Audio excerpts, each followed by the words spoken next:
नमस्कार। भारत सरकार ने आज़ादी के कुछ साल बाद बताया कि पिछड़ी जाति और जनजाति के उत्थान के लिए वह एक उपाय करने जा रही है जो कुछ साल चलेगा, जिससे जातिगत भेदभाव समाप्त होगा, समानता, सामाजिक समानता बनी रहेगी, राष्ट्र के संविधान के अनुरूप सब जन एक समान को बल मिलेगा। उद्देश्य था पुरानी पीढ़ीगत परंपरा, जिसे तथाकथित पिछड़े लोगों में से जो सक्षम हैं उन्हें समानता का हक मिल सके, वह लोग पीछे ना रह जाएं और समाज उन्हें एक समान नज़रिया और मौका दे। सबसे बढ़कर एक ऐसा माहौल और मुल्क दे जिसमें ये वर्णन ही ना आ सके कि कोई किस और कौन सी जाति का है। सब जन एक समान बने रखें और समझे जाएं। इनकी समानता इतनी साफ, सुंदर और सुलभ हो कि जातिगत भेदभाव पूर्णतः समाप्त हो जाए। मूलभूत से इस बात पर गौर करना होगा कि ये वर्ग और जातियाँ क्यों बनी। ये किसी समय की ज़रूरत थी, पर सामाजिक, प्रशासनिक, लोकतांत्रिक उत्थान, जागरूकता और स्वतंत्रता के बाद दिन ब दिन, पीढ़ी दर पीढ़ी बौद्धिक विकास के साथ ये दोष खुद ब खुद समाप्त और ख़त्म होते जाते हैं। ये सब चाहे हज़रत मोहम्मद के समय में गुलामी प्रथा हो या जालिम हमलावरों से बचने के लिए समान सर्वप्रिय समाज में बेरहम और दुष्ट कातिलों और जालिमों से अपनी औरतों को बेआबरू और शिकार होने से बचाने के लिए सती प्रथा हो, या बच्चों के घर बसाने के बहाने बिगड़ी और लालची बन गई दहेज प्रथा हो। जब समाज जागरूक होता है और कानून, अधिकार और हक बराबर मिलने लगते हैं, और सबसे प्रमुख जब समाज या राष्ट्र की छत्र रूपी शासन पद्धति उन्हें संरक्षण, हक और हिफाजत प्रदान करते हैं, तो ये कुरीतियाँ खुद ब खुद समाप्ति की ओर अग्रसर हो जाती हैं।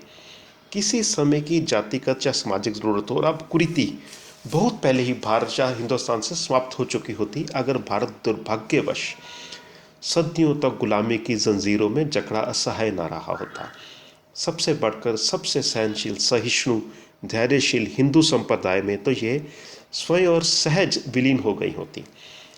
भारतवर्ष की आज़ादी के बाद शायद संसाधनों की कमी के चलते यह रक्षण का प्रस्ताव और नीति कुछ समय के लिए कारगर साबित हो भी जाती, पर हुआ क्या? जातिगत आरक्षण के बाद स्पष्ट भारत जाति में विभाजित कर दिया गया। इनके आधार पर पूरा वोट बैंक निर्मित किया गया। फिर स्थायी, भयानक और खौफनाक राजनीति शुरू हो गई। शबरी के झूठे बेर खाने वाले और भेदभाव ना करने वाले श्री राम पीछे कर दिए गए, और श्री राम के पारस संपर्क से स्मरणीय हुए लक्ष्मण, सीता या महर्षि वाल्मीकि या अन्य प्रमुख कर दिए गए। मान लीजिए अगर श्री राम ना होते तो क्या यह कथा या जीवनी उत्पन्न होती, और ना ही उनसे जुड़े समस्त चरित्र। और सबसे प्रमुख, अगर श्री राम खुद एक विलक्षण व्यक्तित्व ना होते तो क्या उनके साथ जुड़ा कोई और चरित्र विलक्षण रह सकता था? भारत की आज़ादी की लड़ाई में महात्मा गांधी ने जातिगत भेदभाव भुलाकर, हर तरह का भेदभाव भुलाकर सबको गले लगाया। पर आज के राजनीतिज्ञों ने इस भेदभाव को कायम रखने का हर संभव प्रयास किया, और अपने लीडर या नेता वही घोषित किए जो इन्हीं की जाति से संबंध रखते थे। कारण सभी जानते हैं, सिर्फ वोट बैंक के रास्ते सत्ता, धन, संपत्ति हासिल करना। आजकल के इन सस्ते राजनीतिज्ञों को चाहिए थी भेदभाव पर पूर्ण नरम ज़मीन, जहाँ वह जब मर्जी आसानी से नफरत के बीज रोपित करें, और पाप की झाड़ की ओर में उन्हें कखपति से लखपति, अरबपति बनने का मौका हासिल रहे। गरीब जाए भाड़ में, ज़रूरतमंद जाए चूल्हे में, और भारत तो उनकी निजी हितों के आगे वैसे ही आखिरी प्राथमिकता है। हमने समझ लिया कि क्या हुआ, अब समझे कि क्या होना चाहिए था। उसके बाद ये देखना ज़रूरी है कि आरक्षण जैसी नासमझ नीति लागू कर कर हमने क्या कर दिया है। होना सिर्फ और सिर्फ यही चाहिए था कि सामाजिक, कानूनी समानता के अधिकार के बाद जो गरीब वर्ग है उसे शिक्षा का पूर्ण अधिकार मिलता, ताकि उनमें जो सक्षम है वह पीछे ना रह पाते। निम्न वर्ग को सक्षम करने के पूर्ण संसाधन और अधिकार मिलते, ताकि उनमें जो सक्षम और गुणी है वह प्रतिस्पर्धा में पीछे न रहकर बराबरी के साथ आगे बढ़ते। निम्न और गरीब वर्ग में पढ़ने के इच्छुक लोगों को सरकार की तरफ से वजीफे का अधिकार मिलता, ताकि वह बराबरी और पूर्ण समानता के साथ प्रतिस्पर्धा में आगे रह पाते। सरकार उन्हें ये भीख की तरह नहीं, हक की तरह प्रदान करती। जातिगत भेदभाव मिटाने का आरक्षण सबसे सस्ता, घटिया और गलत तरीका है, इसे दोहराना पड़ेगा। जातिगत भेदभाव मिटाने का आरक्षण सबसे सस्ता, घटिया और गलत तरीका है। समझ लीजिए, शिक्षा के अधिकार और सक्षम के लिए खुले द्वार ही सामाजिक, नागरिक, कानूनी, संवैधानिक, प्रशासनिक, प्रजातांत्रिक समानता का सही और सिर्फ एकमात्र हल है। बाकी सब एक धोखा है जिसे वोट बैंक की लालच में दिया जा रहा है। उनके साथ भी जिन्हें दिया जा रहा है, उनके साथ तो है ही है जिनसे छीना जा रहा है। सबसे प्रमुख तो ये है कि ये नीति संपूर्ण भारतवर्ष से छल कर रही है। आइए समझे कैसे। प्रमुख उद्देश्य था जातिगत भेदभाव कम करना और उसे भुलाना। हमने तो भेदभाव 2 पार तक पहुंचा दिया और हर एक के माथे और छाती पर उसकी जाति चिपका दी है। विदेश में अगर यही भेदभाव किसी एक के साथ होता है तो प्रमुख खबर बन जाती है। जहाँ लाखों सक्षम लोगों के साथ आरक्षण के नाम पर कानूनी जुल्म दिन रात हो रहा है और मीडिया खुद एक मूक दर्शक है। आरक्षण जैसे उपाय ने इस भेदभाव की सामाजिक बुराई को राष्ट्रीय संरक्षण की तरह संभालने और कायम रखने का काम किया है। इसे फिर दोहराना पड़ेगा। आरक्षण जैसे उपाय ने, गौर कीजिए, इस भेदभाव की सामाजिक बुराई को राष्ट्रीय संरक्षण की तरह संभालने और कायम रखने का काम किया है। जो जाति के आधार पर भेदभाव भुला देना चाहिए था, वह हर रोज़ हर एक घर में, शिक्षण संस्थान में, सबसे बढ़कर कार्य क्षेत्र में सरकारी भेदभाव बनाकर हमेशा याद और ताज़ा रखने का प्रयास कर दिया गया है। इस तरह इस आरक्षण का मूल उद्देश्य ही पराजित और ध्वस्त हो गया है। अब देखें, यह आरक्षण का तरीका कितना कारगर है। क्या यह मूर्खतापूर्ण ढंग हक दिलाने के बजाय मासूम और ज़रूरतमंदों का हक छीनने और उन पर जुल्म करने का कानूनी तरीका तो नहीं बन गया है।